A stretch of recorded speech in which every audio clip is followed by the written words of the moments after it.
नमस्कार दोस्तों, स्वागत है आपके अपने YouTube चैनल राजस्थान बेरोजगार छात्र संघ पे। निदेशालय चिकित्सा शिक्षा विभाग जयपुर ने एक पत्र 457 5 मार्च 2025 को जारी करते हुए प्रधानाचार्य एवं नियंत्रक मेडिकल कॉलेज जोधपुर को पत्र लिखते हुए मेडिकल कॉलेज जोधपुर और संबद्ध चिकित्सालयों में आवश्यक अस्थायी आधार पर कार्यरत कार्मिकों की सेवा अभिवृद्धि को लेकर एक डायरेक्शन जो है, एक पत्र जो है वो यहाँ पर जारी किया है। और यहाँ पर जो रेफरेंस दिया है मेडिकल कॉलेज जोधपुर के आदेश दिनांक 10/9/64 दिनांक 24 दिसंबर 2024 का जो रेफरेंस है वो यहाँ पर दिया है। जैसा कि दोस्तों आप देख सकते हैं, महाविद्यालय जोधपुर और उससे अटैच हॉस्पिटल में राजस्थान चिकित्सा एवं स्वास्थ्य अधीनस्थ सेवा नियम 1965 के नियम 27 के अंतर्गत आवश्यक अस्थायी आधार पर कार्यरत 664 नर्सिंग अधिकारी नर्स ग्रेड द्वितीय कार्मिकों की सेवावधि में दिनांक 1/1/2025 से 31/12/2025 तक के लिए अथवा नियमित रूप से चयनित अभ्यर्थी उपलब्ध होने तक जो भी दोनों में पहले हो तक के लिए अभिवृद्धि की सहमति प्रदान की जाती है।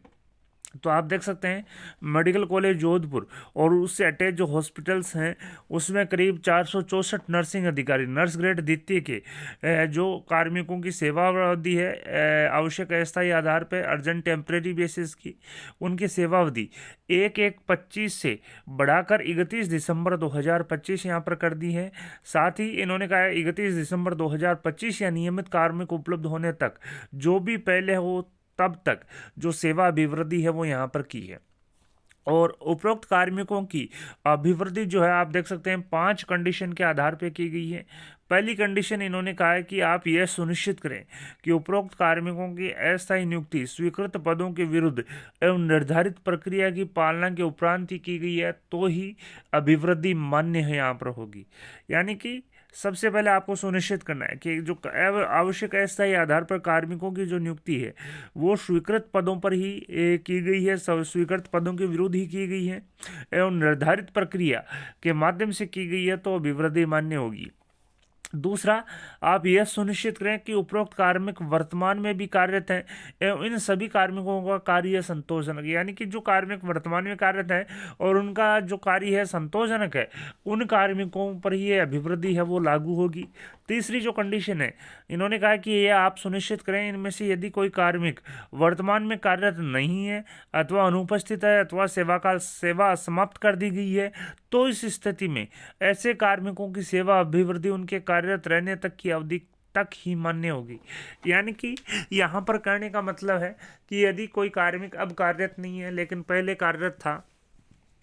या अनुपस्थित है या उसकी सेवा समाप्त कर दी गई है तो तब तक जब तक वो कार्यरत था या जब तक उसकी सेवा समाप्त नहीं की गई थी तब तक ही इनकी जो अभिवृद्धि है वो यहाँ पर मान्य होगी। और चौथी जो कंडीशन है इन्होंने कहा कि उक्त अभिवृद्धि के दौरान इन पदों को नियमित रूप से विभागीय सेवा नियमों के अनुसार भरे जाने के प्रस्ताव राज्य सरकार को भिजवाए जाने की ठोस कार्रवाई सुनिश्चित कराएं। तो दोस्तों, अभिवृद्धि के दौरान इन पदों को नियमित रूप से विभागीय सेवा नियम यानी कि विभागीय सर्विस रूल्स के अनुसार भरे जाने का जो प्रस्ताव है वो राज्य सरकार को अविलंब भिजवाएं, तभी जो अभिव्यय है उसके अनुसार यहाँ पर कार्रवाई करनी होगी। और कंडीशन 5 जो है इन्होंने कहा संख्या 4 के संबंध में इन पदों को नियमित रूप से नियमानुसार भरे जाने के संबंध में अब तक की गई कार्रवाई एवं प्रगति की जो सूचना अविलंब भिजवाई जाए। तो दोस्तों, यहाँ पर इन्होंने कहा कि जो 4 है जो आपको प्रस्ताव भिजवाया जाना था उसके अभी तक क्या प्रोग्रेस है, उसकी जो प्रगति रिपोर्ट है वो अविलंब भिजवाई जानी सुनिश्चित करें। यह स्वीकृति सक्षम स्तर से प्राप्त सहमति के अनुसरण में जारी की जाती है। आप देख सकते हैं 3 निर्देशक अप्रशासनिक जो राजमेश है उनके डिजिटली साइनों से राजकाज रेफरेंस नंबर 139 दिनांक आप देख सकते हैं 4 मार्च 2025 को डिजिटली साइनों से यहाँ पर जो पत्र है वो जारी किया गया है। साथ ही प्रतिलिपि दी गई है विभिन्न को आवश्यक कार्रवाइयों सूचनार्थ। तो दोस्तों, मेडिकल कॉलेज जोधपुर में जो आवश्यक अस्थायी अर्जेंट टेम्परेरी बेसिस पे जो लगे हुए कार्मिक थे उनकी सेवा अभिवृद्धि को लेकर मेडिकल कॉलेज जोधपुर के जो प्रिंसिपल हैं और जो नियंत्रण अधिकारी हैं उन्होंने एक प्रपोजल बनाकर सरकार को भेजा था और इसी प्रपोजल के आधार पर चिकित्सा शिक्षा विभाग ने एक पत्र लिखते हुए इनकी जो आवश्यक अस्थायी आधार पर जो कार्मिक कार्यरत हैं उनकी सेवा अभिवृद्धि यहाँ पर कर दी है। और यहाँ पर आप देख सकते हैं